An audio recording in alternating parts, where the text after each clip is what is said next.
Honorable Speaker, I rise on the point of order, Honorable Speaker, on matters relevance.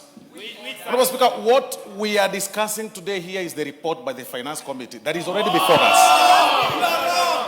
We are not discussing what is not in the report by the Finance Committee, Honorable Speaker. Honorable Speaker, the issues raised by the Honorable Member for Kabuchai, that pronouncements were made by His Excellency the President somewhere in the roadside, it is the responsibility of this House to legislate, Honorable Speaker. It is not the head of state to legislate, Honorable Speaker.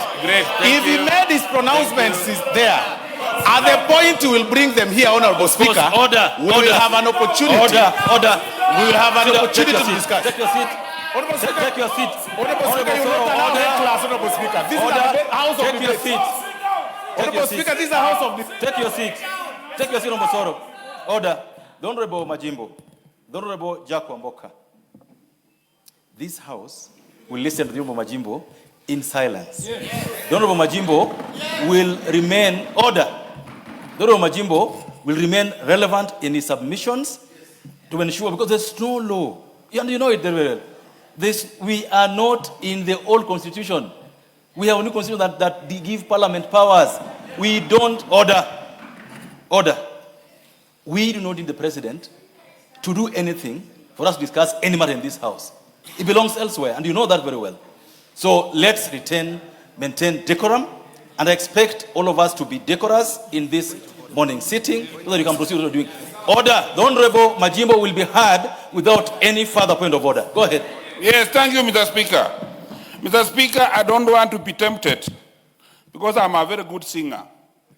I don't want to be tempted to sing the song that Kenyans sang for Honorable Osoro in Kusi Stadium because it touches on his private part. Mr. Speaker, when we come to this bill, Mr. Speaker, exactly, Mr. Speaker, Part A, Section 1, number 169, Mr. Speaker, which touches on mitumba in Kiswahili. In English, Mr. Speaker, it is written here as worn clothings and other worn articles. Worn clothings. Mr. Speaker, this product has been moved from zero rated to tax exempt. What does that mean, Mr. Speaker? We went to school properly.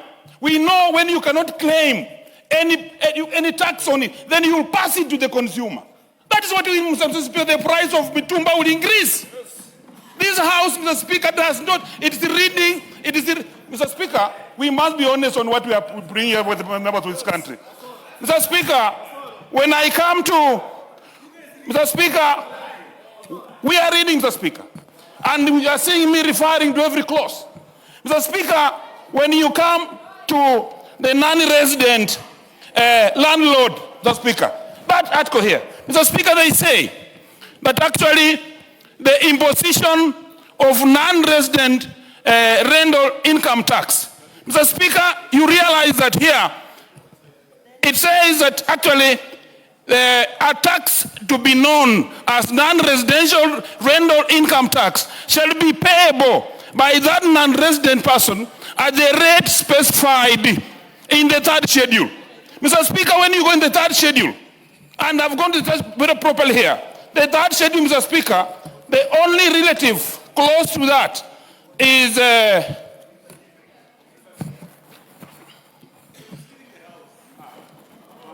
Mr. Speaker, the only clause that is close to that, Mr. Speaker, is C1.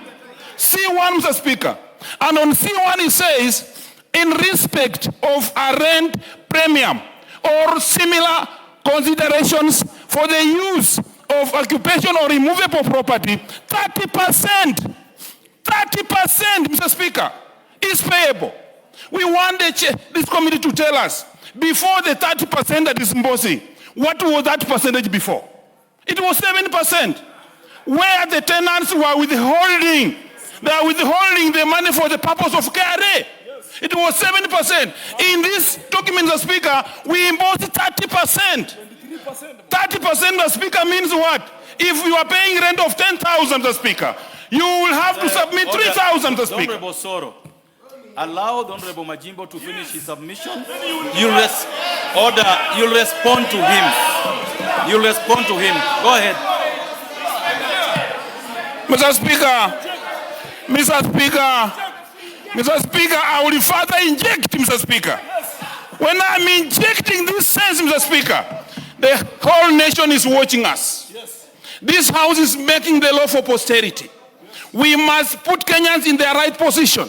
And Mr. Speaker, Kenyans are not fools. When they watch and we read here, and we say that we have not imposed any tax on Mitumba, here on the floor of the house, and yes, it's put here in clause 169. Mr. Speaker, this puts us in a very awkward position. If Mr. Speaker, I heard well, the minister also reiterated that those Kenyans who earn 30% and below, 30,000 and below, 30,000 and below, they were going to be exempted from pay as you earn tax. Mr. Speaker, any law that deals with the tax must be brought here. And it must be put in here. It is nowhere.